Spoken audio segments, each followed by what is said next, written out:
Pembroke. Madam Speaker, I'm pleased to rise on behalf of the fiscally responsible constituents of Renfrew-Nipissing-Pembroke. The Ottawa Valley is as diverse as it is beautiful. The average day of a soldier in Petawawa is very different from a farmer's day. A nuclear scientist in Deep River has very different challenges than a logger in Wilno.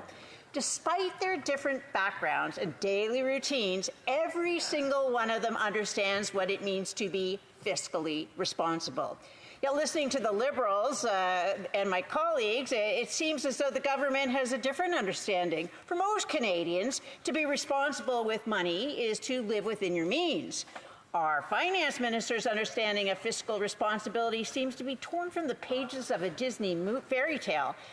Like a naive, entitled Disney princess, our finance minister's advice to Canadians struggling with inflation is, let them eat Netflix.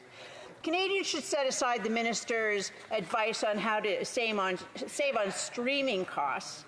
As with every other policy priority, the Liberal goal is to make life unaffordable. And this costly coalition's online streaming tax will only increase the cost of enjoying a movie. This costly coalition's carbon tax will triple the costs of anything which requires energy, which is everything. This costly coalition's clean fuel regulations will make gasoline more expensive while simultaneously ruining your two-stroke engines from the added ethanol. This costly coalition's latest budget will only spur more inflation. Every extra dollar this out-of-control socialist coalition borrows and spends puts pressure on the Bank of Canada to increase interest rates. Every rate hike means more money going to wealthy bondholders and less money for critical services and national security. Canadians are drowning in a sea of rising inflation, and the Liberal plan is to throw water bottles at them. During his recent speech on the budget, our leader quoted from Ecclesiastes, quote, "What has been will be again. What has been done will be done again. There is nothing new under the sun," end quote. When it comes to this particular government, that quote hits hard. Canadians are learning there's nothing new under the sun of Pierre Trudeau. Just like his father, he swept to power with a mania that seemed to capture the spirit of the times. Within 4 years, that spirit was dead, and disillusioned Canadians returned a minority government. Like father, like son, both cut expensive deals with the NDP. Both of them repudiated the fiscal policies of their Liberal predecessors. If someone told me when I was first elected that I'd feel pity for the legacy of Paul Martin, I'd have suggested they seek professional help. And here we stand in the wreckage and ruins of Canada's consensus that budgets should be balanced. After 8 years of Pierre Trudeau, Canadians found themselves living with stagflation. After 16 years of Pierre Trudeau, Canada was on the brink of bankruptcy. Pierre Trudeau was in power for 16 years, and it took another 16 years just to get back to balance.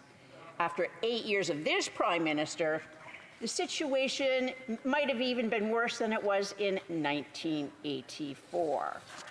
As much as this Prime Minister would like to live in a fantasy world where budgets balance themselves, Conservatives believe in reality-based policy. The hard truth some Canadians will need to relearn is that progressive socialism always fails everywhere it's tried because eventually they run out of other people's money. Unfortunately, progressive socialists never admit they're economically illiterate and historically blind.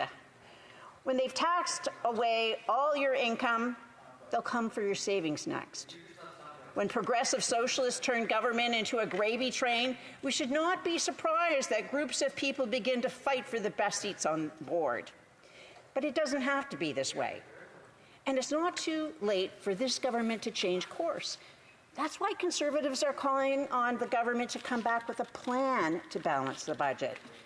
Canadians should remember these Liberals claimed they did have a plan. Originally, the plan was to run itsy-bitsy deficits of $10 billion for 2 years. Up for a second. I'm going to ask the honourable members that are having a conversation in the corner to please take it out. The honourable member for Renfrew-Nipissing-Pembroke. That extra $20 billion over 2 years was supposed to be invested in infrastructure. What happened when the plan met reality? They doubled their deficits and managed not to spend a single dollar on infrastructure. The Prime Minister thought he could snap his fingers and force the public service to get shovels in the ground. When that plan failed, he hired his friends at McKinsey to form a special advisory council. That special advisory council recommended the Liberals create an infrastructure bank as a way to leverage pension funds into investing in public infrastructure. So in 2017, when the budget was supposed to be balanced, the Liberals announced plans for an infrastructure bank and even bigger deficits. Coincidentally, when the Liberals needed someone to run their expensive new bank, they appointed one of the members from the Special Advisory Council who just happened to be the head of the pension fund. At this point, Canada had taken on twice as much debt as the Liberals had promised, and still not a single new infrastructure project had been built. Coincidentally, when the fake infrastructure bank finally announced its first project it would be funding, it just so happened that the project was the very same one the head of the bank had previously lobbied for. The Liberals were so impressed, they made the head of the infrastructure bank the Deputy Finance Minister. That would be the same Deputy who oversaw this terrible budget, which commits massive subsidies to foreign tech companies and provincial electricity utilities. Coincidentally, that Deputy Finance Minister and former infrastructure bank head has now left Ottawa to head up a provincial electricity utility. It's just truly remarkable how many coincidences pile up around Liberals and tax dollars. Sort of like that coincidence when some advertising agencies all started making large donations to Liberals after receiving large contracts from the Liberals. Or the coincidence that this government would ignore warnings about communist interference, while former Communist Cabinet Minister and defrocked Ambassador John McCallum was encouraging the Communists to support the Liberal Party and warning them of the threat posed by a Conservative government. All just a coincidence. Madam Speaker, I can see from the angry faces across the aisle just how much they appreciate hearing the hard truth. I expect one will jump up shortly to ask me when did I stop beating my husband and how much do I want to cut from childcare and dental care. After 8 years, they become tired and predictable. The spending on childcare and dental care is a tiny fraction of the government's massive deficits. What they're really spending money on are the giant foreign corporations and provincial electricity utilities. And this is all part of their green grift. This is the Telford Butts game plan. In Ontario, they brought the Green Energy Act into force. It drove up the cost of electricity. It forced thousands of manufacturers to leave the province and destroyed 60,000 net jobs, according to the Auditor General. They used tax dollars to subsidize green energy corporations who coincidentally were all run by well-connected Liberals. After that disaster, they packed up their taxpayer-funded moving vans and came to Ottawa to repeat the plan all over again. Now, the federal government has been saddled with massive deficits to pay for massive subsidies to well-connected companies. And eventually, these progressive socialists will run out of other people's money. But by then, it'll be too late. They'll have hopped on a private jet to go surfing in Tofino, just like 1984. Conservatives will have to come in and clean up this mess. It took 16 years of Chrétien slashing public sector payrolls to get Canada back to balance after 16 years under Pierre Trudeau. And the longer it takes to throw out this costly socialist coalition, the longer it'll take to clean up this mess.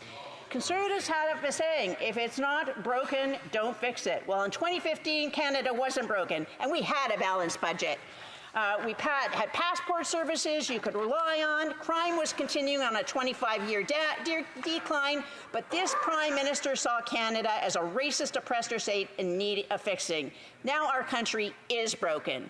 Our social fabric is frayed, and our democracy is under attack. But it doesn't have to be this way. Conservatives are ready to get to work. We'll balance the budget, restore order, and get Canada working again.